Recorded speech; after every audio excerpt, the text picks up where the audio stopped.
Good morning and welcome to your Farm and Home Show. I'm Kristi Shive, and this morning it's my pleasure to introduce our guest, Lynn Blankenship. She's Metcalfe County Extension Agent for Family and Consumer Sciences. Lynn, today you are going to be talking to us about folk medicine. Lynn, can you briefly discuss granny cures? Yeah, I grew up in New England and my grandparents come from that way, way back generation where they grew herbs. My grandmother had a kitchen herb garden. She preserved them. And some of the herbs and cures that we used regularly or that I learned about from her is chamomile tea to help you relax, right? Or mint tea to help calm an achy belly or to help relieve gas if you have gas. So those are two that I learned from my grandmother that she used with me a lot when I was growing up and I was visiting them. I also remember another time getting a sting and my grandmother cutting an onion in half and slapping the onion on there. And that taking the sting out and keeping the swelling down. A part of Kentucky and a large portion of our connected states comprise the region that contains the Appalachian mountain chain. And it is a relatively hard to get to area. And as settlers came in, they didn't have access to a lot. So they had to make do with what they had. The tradition of folk healing in our region consists of a blend of European, African, and Native American influences. And it's a really interesting, there's been lots of research studies studying the history of Appalachian folk medicine.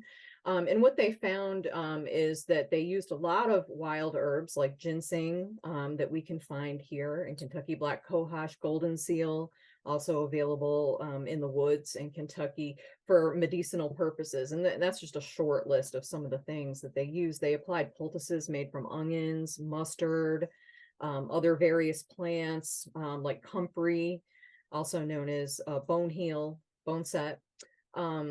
So they also use things like apple cider vinegar. They made apple cider vinegar, right? And they use that. It's acidic, and they used it for various different things to treat sunburn and things like that.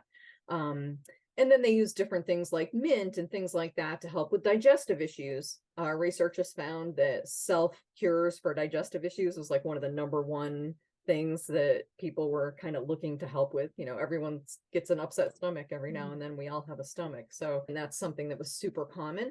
But another aspect of the Appalachian healing repertoire was that they also used faith healers or spiritual leaders for guidance and healing as well. So some of those faith leaders and spiritual healers used herbs with prayer and different methods like that. And that was part of that tradition in Appalachian folk medicine. And then traditional folk medicine practices are still used by some Appalachians, but they've mostly been replaced by commercial or prescribed treatments.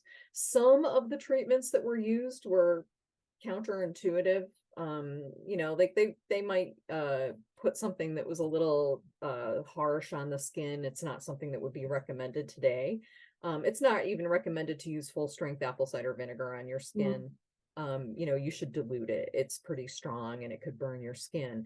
So, you have to kind of take that into consideration, but there's an excellent resource available at Mammoth Cave National Park. It's this teeny little book. And it's specific to our Mammoth Cave area, and it's super interesting. And what they did back in the 80s is they went around and they went around to about a 13 county area, and they interviewed elderly people and asked them what folk cures they remembered. And so the whole book it's listed by malady, so like stomach ache, it's listed alphabetically by malady. And then it tells you what the thing that's recommended is. Crush 2 teaspoons of mint leaves and put in an 8-ounce glass of cold water. Drink is needed. The source was a female born in 1891 from Grayson County, who presently resides in Edmonson County. So it's just chock full of really interesting things. It's only $3.99 plus tax. And you're supporting the bookstore at Mammoth Cave, which is a national park. And we always love to support our national parks anyway. Yes. So. All right, Lynn, thank you so much for being with us. You are going to be back with us to discuss pantry items that have many uses. Thanks for joining us today on the Farm and Home Show, and we'll see you next time.